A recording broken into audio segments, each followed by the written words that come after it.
అచల పూర్ణోపదేశికం శ్రీ నిశ్చలానంద నారాయణ గురో శిష్యం శ్రీశైల వంశాంబుధిరేవ జాతం శ్రీ పరమానంద శంకరేంద్రం గురుం భజామి. ఈరోజు అచలాంబ లక్ష్మమ్మక్క గారి అమ్మవారి యొక్క ప్రథమ ఆరాధన. ఈ ఆరాధన యొక్క విశిష్టత అందరి ఆరాధనల కంటే ఇది మహోన్నతమైనది అని నేను భావిస్తాను. ఎందుకంటే నాకు 20 సంవత్సరాల వయసప్పటి నుంచి అక్క గురు సేవ అంటే ఏమి, ఆమెను చూసి నేను నేర్చుకున్నా. ప్రథమంలో గురువు అంటే ఏమి, ధర్మాలు ఏ విధంగా నడుచుకోవాలి, గ్రంథాలు చదివి ఎంతో జనం చెప్తున్నారు. స్టేజీలు ఎక్కి 4 పద్యాలు తీసుకుంటారు, ఆ పద్యాలలో భావాన్ని చెప్పుకుంటూ పోతున్నారు. ఈ విధంగా శిష్యుడు ఉండాలా, ఈ విధంగా శిష్యులు ఉండాలా అని, గురువులు ఈ విధంగా ఉండాలా అని. కానీ ఆమె సేవకు ఆమె ఇంకొకరు నా ఇంతవరకు అంతలక్క తిరిగిన వ్యాపారాలు చేసుకుంటూ రాయచూరు చూసిన, అక్కడ గురువులు ఉన్నారు, శిష్యులను చూసిన, గద్వాలు చూసినాను, తెలంగాణ ఏరియాలంతా చూసిన. కానీ గురు సేవ అంటే ఏమి, ఆ ధర్మం ఏ విధంగా పాటించాలా అనేది ఆమెను చూసే నేర్చుకోవాల. అంతేగాని వాచగా ఎంతో జనం చెప్తున్నారు వాళ్ళని గురించి వీళ్ళ గురించి పొగడడం కాదు. ఆమె ఎప్పుడైతే ఆ నడక ఆమె పూర్వజన్మ సుకృత ఫలం వల్ల అబ్బిందో ఆ గర్భజనితమే రామకృష్ణ. అందువల్ల ఆ రామకృష్ణ కూడా ఇది అబ్బింది. ఆ పరంపర ఆ విధంగా వస్తుంది కానీ వేరే విధంగా రాదు. ఈరోజు ఇక్కడ కొడుకు, కోడళ్ళు, మనమళ్ళు, మనవడు, మనవరాళ్ళు అందరూ కూడా ఈ కార్యక్రమంలో పాల్గొన్నారంటే ఆమె ఆశీస్సులు, గురువు యొక్క ఆశీస్సులు వాళ్ళ మీద ఉండబట్టే ఈరోజు అందరూ వస్తున్నారు.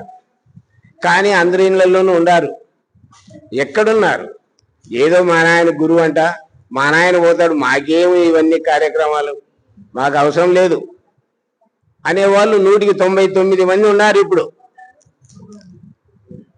199 మంది ఆ భావంలోనే ఉన్నారు. ఎన్నోసార్లు స్వామివారు చెప్తూ ఉంటారు, మనం వస్తున్నామే కానీ మన ఇంట్లో వాళ్ళని నడిపించడం లేదు అని. మరి మనం ఈడ కూర్చున్న ఇప్పుడు ఇక్కడ ఉన్నటువంటి వాళ్ళలోని ఎంతమంది మన కొడుకులను, కూతుర్లను ఈ మార్గంలో నడిపిస్తున్నాం? లేదు.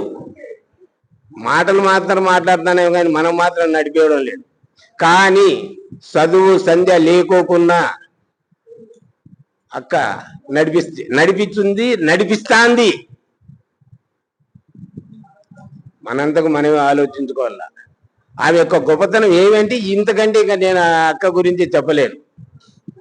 ఎందుకంటే గురు అనుగ్రహం ఏ విధంగా ఉంటుందంటే తనంతకు తాను ఒకప్పుడు నిద్రలో తత్వము చెప్పినట్టుగా ఆమె ఊహించి తెల్లవారుదామనే లేస్తానే నాకు ఈ తత్వం జ్ఞాపకం ఉంటుందో లేదో అని నాగభూషణ్ పిలిచి ఇది రాయనైనా అనింది.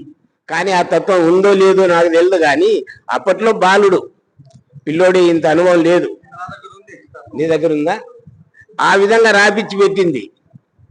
మరి ఎందుకు వచ్చింది అది?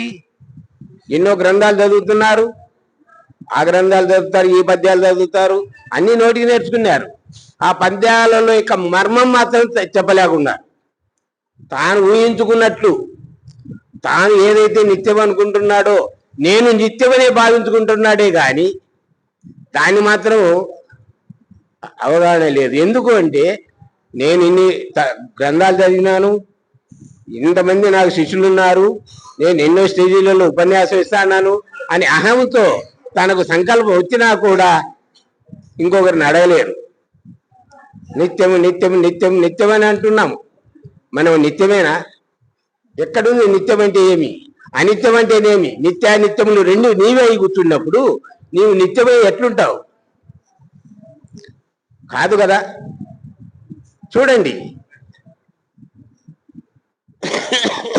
బృహద్వాసిష్టంలో శేషవాణి ప్రింటింగ్ వేసిన గ్రంథములో 272లో నిత్యం అంటేనేమి అనిత్యం అంటేనేమి రెండు నీవే. మళ్ళీ నిత్యమని ఎట్లా మాట్లాడతావు నువ్వు? నిత్యమనడానికి ఆస్కారం ఉందా ఆడ? రెండు నీవైనప్పుడు నీవు రెండు లేనిది ఏదైతే ఉందో అది పరిపూర్ణ పరబ్రహ్మ స్వరూపం. క్లియర్ గా రాసినాడు. అన్ని గ్రంథాలు చదువుతారు. ఏంటంటే ఆ కృష్ణదేశకి పద్యాలు తీసుకోవడం, రావడం, పోవడం, చిన్న సింపుల్, ఏం లేవు. జ్ఞాన జ్ఞానములు రెండుని ఈ జ్ఞానమువే. జ్ఞాన జ్ఞానములు పని జ్ఞానాతీతములు గాంచి చదువుటే సుమి. మరి ఇది కాదా? జ్ఞానాతీతాన్ని కానిచి పోవాలన్నాడు. మరి జ్ఞానమన్నా నీవే, అజ్ఞానమన్నా నీవే. జీవస్వరూపంతో ఉన్నటువంటి అజ్ఞానమని, ఈశ్వర స్వరూపం ఏదైతే ఉందో అది శుద్ధ సాత్విక జ్ఞానమని, ఈ రెండు నీవు ఎప్పుడైతే విచారించుతావో అప్పుడు లేనివని అవుతావు. అంతవరకు నీవు నిత్యమని భ్రాంతి చెందుతున్నావే గాని కాదు. అందుకే పిండ బ్రహ్మాండములు రెండు, అందహములు రెండు, ఈ నాలుగు ఒకటి అఖండమ్మకు ఎరుక రూపు మా తండ్రి. ఇది తెలిపిన వాడే ఘనుడు అని కృష్ణదేశ ప్రభులు రాసినారు. పుట్టుట గిట్టుట లేకను పుట్టే గిట్టయితే ఎరుక పోడు వెలుగకను అని అంటాడు. పుట్టుట గిట్టుట లేకను పుట్టే గిట్టేటి ఎరుక. పుట్టుట గిట్టుట లేక పుట్టేటి గిట్టేటి ఎరుక అంటున్నాం. పుట్టుట గిట్టుట లేనిదేంది? పరిపూర్ణమా? కాదు కదా. మన సిద్ధాంతము, అచల సిద్ధాంతం ఏమి?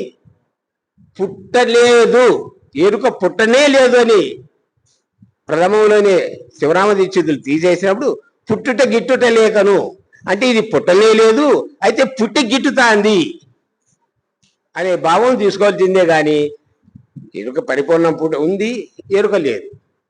ఆ పదానికి ఆ విధంగా విడగొట్టుకోవాల. గురుముఖత విచారించితేనే ఎన్నోసార్లు చూస్తున్నాము పోయిన చాటల్లా. కానీ మనకెందుకు చెప్పినా మాకు తెలుదా? మాకు అవసరం లేదు. మాకు తెలుసుకునే సాటిగా అనేవాళ్ళు కొందరు. మీరు చెప్పాల్సిన అవసరం లేదు. ఈ భావాలతో ప్రవర్తించే వాళ్ళని ఏం చేయలేం. కానీ అన్నీ కూడా అవగాహన చేసుకున్నటువంటి లక్ష్మమ్మ అక్క గారు ఈరోజు ఇంతమంది గురువులు వచ్చినారు అనంటే ఆ యొక్క విశిష్టత ఏమిటో ఇంకా ఇంతకంటే ఎక్కువ చెప్పలేను. జై సద్గురు మహారాజ్ కు జై. జై అచలాంబ లక్ష్మమ్మ అక్క గారికి జై. చాలా సంక్షిప్తంగా చాలా బాగా చెప్పినారు. చాలా లోతత్వాలే చెప్పినారు ఆభస్వాములు. ఇప్పుడు దయానంద శ్రీ దస్తాయ స్వాముల భోగారం వాళ్ళు త్వరగా పోవాలంట అని వాళ్ళు